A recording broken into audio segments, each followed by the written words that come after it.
Goes forward. Ademola Lookman makes 2024 Ballon d'Or lists. Now the details. Dele Agadumo.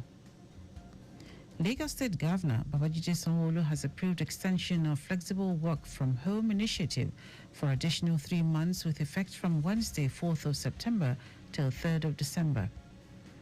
In a circular signed by the State Head of Service, Dele Agadumo, workers on grade levels 1 to 14 will work from home for 2 days a week, while those on grade levels 15 to 17 are allowed to work from home for 1 day a week.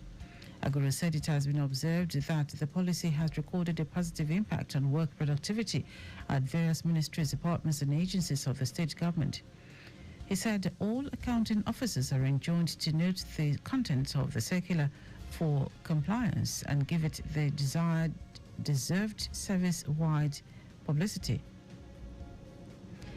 Lagos State Government has restated that there is no going back on the enforcement of the law and restoration of all right-of-way of all drainage channels across the state. Commissioner for the Environment and Water Resources, Tokunbo Wahab, reiterated the commitment when he visited Ojo local government area, saying the government is determined to restore the environment from all sorts of infractions that have altered the landscape. Wahab, who was accompanied by the Special Advisor on Environment, Alakule Rotimi Akodu, Permanent Secretary, Office of Drainage Services, Mahmoud Adebite, heads of agencies and some directors, noted that the government has awarded contract on restoration project on the axis in order to accomplish the task of making Lagos flood-free. The Commissioner explained that all concerned have been served contravention notices which have elapsed, and as such, enforcement of separation of contravention will commence. He maintained that the ministry has engaged in a series of sensitization and advocacy, but that it will not stop enforcement processes where necessary, adding that where there is a law in place, there is always provision for enforcement. The National Association of Nigerian Students, NANS, has denied organizing a protest against the increase in petrol price. NANS rebuttal comes amid a statement purportedly from the association announcing a shutdown of all major cities across the country over the increase in petrol prices. NANS Senate President Afiz Akintaye described the statement as false. Akintaye urged the public, the media, and all stakeholders to disregard the false report, stressing that the individuals or groups behind these rumors are faceless entities who seek to exploit the name of NANS for their malicious purposes. According to the statement, the group plans to embark on a protest across the major cities in the country from September 15, 2024. Now to the rest of the stories. The National Identity Management Commission, NIMC, says the September 14 deadline by the federal government for the linkage of the National Identification Number, NIN, with the subscriber's identity module, SIM, remains sacrosanct. The Commission said its equipment and workers in the over 10,000 registration outlets across the country and in the diaspora are working seamlessly without hitch for enrollment, verification and authentication and modification of data. In a statement by its head of corporate communications, Kayode Adigoke, the NIMC maintained that other services are also going on seamlessly to meet the needs of Nigeria with the NIN SIM linkage deadline. Adigoke said the Commission is committed to providing excellent and world-class identity management services to Nigerians and other legal residents.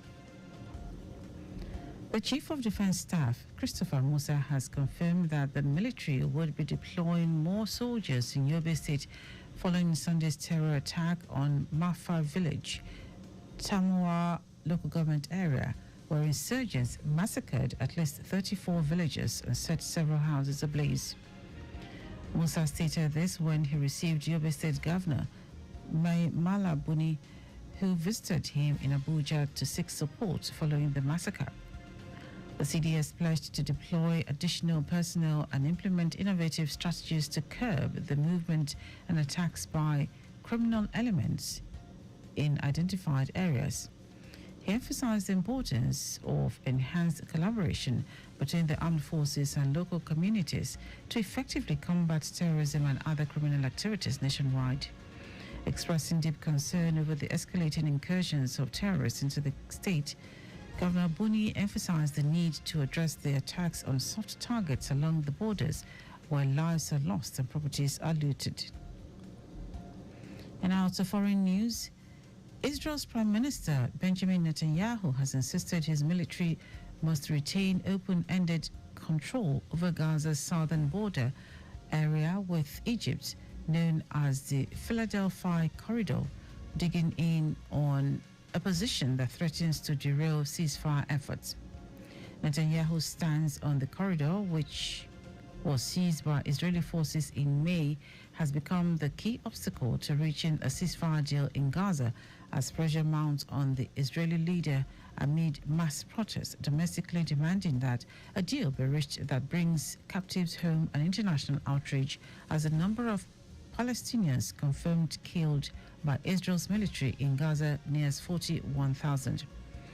Netanyahu said Israel must maintain control of the corridor to prevent weapons being smuggled into Gaza, and that Israel would only consider withdrawing from the strategic location when presented with an alternative plan to police the area. The Israeli border has faced searing criticism from many in Israel for his position on the Philadelphia corridor, including from within his own military and security establishment, who believe Israeli troops do not need to be permanently based in Gaza and could instead launch targeted raids if required to stop arms smuggling. Now, sports. Super Eagles of Nigeria forward Ademola Lookman has been nominated for the 2024 Men's Ballon d'Or Award. The 26-year-old Atalanta of Italy player was shortlisted alongside 29 players for the coveted award. He's the only African player in the list. Lookman was in scintillating form as Atalanta won its first ever European trophy last season, with the Nigerians scoring a hat-trick in the Europa League final against Bayern Leverkusen. 8-time winner and current holder Lionel Messi is not listed for this year's award, as well as 5-time winner Cristiano Ronaldo. And that is the news at noon. Just before we go, maintain adequate distance from the vehicle ahead of you to avoid collision. You can follow us and like all our various social media platforms: X at Traffic Radio 961, Facebook Lagos Traffic Radio 96.1 FM, Instagram Lagos Traffic Radio 961. Subscribe and watch our news and programs live on YouTube at Traffic Radio 961. You can also visit our website www.trafficradio961.ng. Did you know that the Sanwo-Olu administration trained 150 small-scale business owners in digital marketing? You can get more details on the Lagos State Government website. To end the news, are the highlights of the major stories. Lagos State Governor Babajide Sanwo-Olu has approved extension of flexible work from home initiative for additional 3 months with effect from Wednesday, 4th of September till 3rd of December. The National Identity Management Commission, NIMC, said the September 14 deadline by the federal government for the linkage of the National Identification Number, NIN, with the subscriber's identity modules, SIM, remains sacrosanct. Also told you that Israel's Prime Minister Benjamin Netanyahu has insisted his military must retain open-ended control over Gaza's southern border